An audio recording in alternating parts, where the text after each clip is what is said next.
আলী, তুমি যে মনোযোগ দিয়ে রান্নাবাড়ি করো, বিয়ে বাড়ির বাবুর্চিরাও এরকম মনোযোগ দিয়ে রান্নাবাড়ি করে। আপনি জানেন আমি এত মনোযোগ দিয়ে অগলেখা কেলিগা রান্না করি? আমগো এই জেলখানার মধ্যে 15-20 জন আছে যারা কোনো অপরাধ না কইরাও সাজা ভোগ করতেছে। এই নিরপরাধ মানুষগুলার লিগা আমি এত মনোযোগ দিয়ে রান্না বান্না করি। ভগবান না এত কষ্ট, ছেলে 3 বেলা খাউন ছাড়া তো ওরা কিছু খাইতেও পারে না। মারে দেখতে মন ছেলে দেখতে পারে না, বাপ মা ভাই বোন পোলাপান কেউ দেখতে পারে না।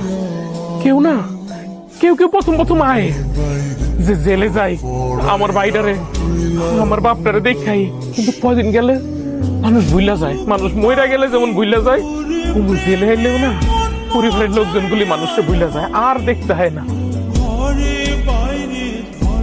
আর অনেক সময় নিজের কাছের মানুষগুলো কি মনে করে, অপরাধ করছে তো এর লেগে সাজা হয়ে গেছে, ওরা দেখতেছে মুখে, এর লেগে দেখতে পায় না। একদম ঠিক কথাটা কইছিস। কিন্তু আলী, তোমার বউ কি ওই ভুলে যাওয়া লোকগুলোর বলে নাকি? এই কথা কইলা তো মতিন ভাই? 3 বছর ধরে তুমি এই জেলখানায় আছো, একদিনও তো তোমার বউ তোমারে দেখতে আইলো না। আমি আমার বউরে এই জেলখানাইতে না করছি। এই কি কস? নিজের বউরে নিজে কি গাইতে মানা করে কেউ? তালেব ভাই, আমি আমার টুনি পাখির অনেক ভালোবাসি তো, এর লেগে আমি ওরে কইছি ওর নিষ্পাপ মুখটা যেন বেশি মানুষের সামনে না আনে। তোমার বউকে তুমি এতই ভালোবাসো? ও, তোমাকে তো একটা কথা বলাই হয়, এবার তোমার ভালোবাসার বউরে দেখতে পারবা। কি কোন মতিন ভাই, আমার জামিন হয়ে গেছে? হ্যাঁ, হাইকোর্ট থেকে তোমার জামিন মঞ্জুর করছে। আল্লাহ, তোমার দরবারে কোটি কোটি শুকরিয়া আদায় করি। আল্লাহ, আলহামদুলিল্লাহ, আল্লাহ শুকর, আলহামদুলিল্লাহ। শোন, এবার তুই ইচ্ছা তোর বসে সুন্দরভাবে পড়তে হবে আলী, আর কোনো ভেজাল করিস না। মনে হয় না সবাই তোমারে ছাড়লেও আমি ছাড়বো। যে বউরে এত ভালোবাসে সে বউ কিভাবে পেল সেটা তো আমাদের জানতে হবে। এই ইতিহাস না জানা পর্যন্ত তোরে যাইতে দিব না। মতিন ভাই, আব্দুল্লাহ আমি একমত। ওর গল্প যতবার শুনতে চেয়েছি একটা না একটা বাহানা করছে। আজকে ওরা সারাসারি নেই, আজকে ওর গল্প শুনাইতেই হবে আমাদের। তাহলে ভাই আমিও একমত, আমি আলীর গল্প শুনতে চাই। শুনাবিন আলী? শুনবা হারিস ভাই, শুনবা তোমরা আমার ঘটনা? আলী, শুরু কর। আজ থেকে 4 বছর আগে আমার সাথীর লগে আমার বিয়ে হয়। থাম থাম, এইভাবে কইলে হইব না, শুরু থেকে খুলে কর। তালেব ভাই ঠিকই কইছে, তোর যেদিন থেকে পরিচয় ওই দিন থেকে শুরু কর। আচ্ছা ঠিক আছে, তাইলে একদম শুরুর থেকে কই। হ্যাঁ, আজ থেকে 5 বছর আগে আমার এক দুঃসম্পর্কে আত্মীয়ের বাড়িতে গেছিলাম দাওয়াত খাইতে। আরে চৈত মাসের গরম, অনেক গরম রে, ঠান্ডা পড়া গরম। আমি রাস্তা দিয়ে আইতাছি, আমার গলা হুগায়া কাঠ হয়ে গেছে। আমি আশেপাশে খালি বাড়ি খুঁজতেছি, কোনো বাড়ি নাই, ঘর নাই, যে চাই একটু পানি খামু। এর মধ্যে হঠাৎ করে চাই দেখি সুন্দর একটা মাইয়া কলসি কাকে লয়ে আইতাছে। ওইটাই তোর সাথী ছিল? হ, আর আমার তারিখটা এখনো মনে আছে, চৈত মাসের 15 তারিখ আছিল। সদ্য গোসল করা একটা সুন্দর মাইয়া হাইটা আইতাছে।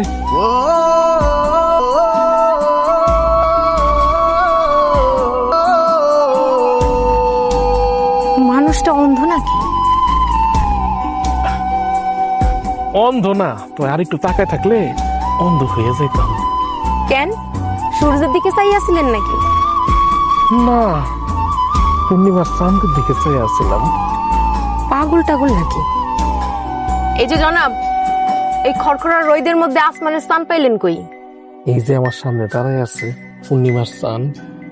ও, বুঝতে পারছি, চৈত্রের রোদে মাথার তার শুকাইয়া গেছে।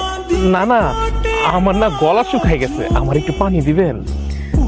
এই পানি দেওয়া যাবো না, এই পানি খেলে আপনার পেট খারাপ করবো। আপনার হাতের পানি খেয়া আমার মরণ হইলেও দুঃখ নাই। কি সব আবল তাবল বলতেছেন? আমার হাতে পানি খেয়ে আপনি মরতে যাবেন কেন? আপনার খুব পিয়াস লাগলে কোন বাইট চলেন আমার লগে, যাই শরবত বানাই দিন। না না, আমি এই পানি খামু, দেন না একটু খাই। আর আমার কি কিছু হইলে কিন্তু আবার আমার দোষ দিতে পারবেন না। তোমার কোনো দোষ হইতে দিলে তো আমি সব দোষ আমার। আসলেই মনে হয় মাথার তারটা শুকাই গেছে।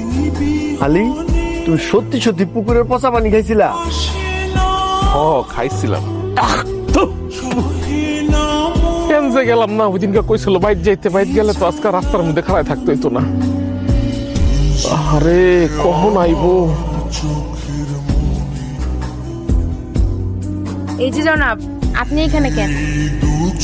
তোমার হাতে পানি খাইতে আইছি। ও মা, আমি তো জানতামই না আমার হাতের পানি এত মজা। আচ্ছা, সেদিন কি আপনার পানি খেয়ে কিছু হয় নাই? মিশা কথা কম না, আমার পেটটা খারাপ হয়েছিল, 2 দিন শরীর অনেক খারাপ আছিল, এই লেগে তো আইতে পারিনি, নাইলে আমি তো পরের দিন আবার আইতাম তোমার দেখার লেগা। ওই তো জানতাম। আচ্ছা, পরের দিন আসতে চাইতেন কেন? কে আবার তোমার হাতে পানি খাইতে? আচ্ছা, তুমি কি আজকে সকাল সকাল গোসল করে বাইতে গেছো না? না, সেদিন টিউবওয়েল নষ্ট ছিল তো তাই পুকুরে গোসল করতে আইছিলাম। আচ্ছা ঠিক আছে, তাইলে আজকে তোমাকে বাড়িতে নিয়ে তোমার হাতে একটু টিউবওয়েলের পানি খাওয়াও। জি না জনাব, আপনার ফ্রেশ পানি খাওয়ানোর কোনো শখ আমার নাই। কে, আমি কি দেখতে খারাপ বেশি? সি সি সি, আমি কি আপনার চেহারা নিয়ে কথা কইছি নাকি? তাইলে আর অসুবিধা কিসের? একজন অবিবাহিত মাইয়ার বাড়িতে একটা অচেনা অজানা পোলারে আমি নিয়ে যাই কেমনে খাতে যত্ন করি? ও, এটাও তো ঠিক কথা কইছো। তো তোমার বাড়ি কই? মানে তোমার বাবার নাম কি, তোমার নাম কি? থামেন থামেন, একসাথে এতগুলো প্রশ্ন করলে কোনটা থেকে কোনটার উত্তর দিব আমি? তোমার আব্বা আমার ঠিকানা দাও, আমি একটু হ্যাঁ কথা কম। কিসের জন্য কইবেন? আহারে, তোমার আর আমার বিয়ের ব্যাপারে। ওরে আমি, এই লোক কি কয়? জানা নাই শোনা নাই আমারে করবো বিয়া? আচ্ছা, আপনার কি সত্যি সত্যি মাথা 2-1টা তার তো ছেঁড়া আছে নাকি? আসলে তোমার দেখার পরে আমার মাথা সব তার ছিঁড়ে গেছে। একটা কথা কত, তুমি এত সুন্দর কে? আমি কেমনে কমবো? আল্লাহ আমারে যেমন বানাইছি তেমনই হইছি। আমার মনে হয় কি, আল্লাহ এই মানুষটারে আমার লেগে এত সুন্দর করে বানাইছে।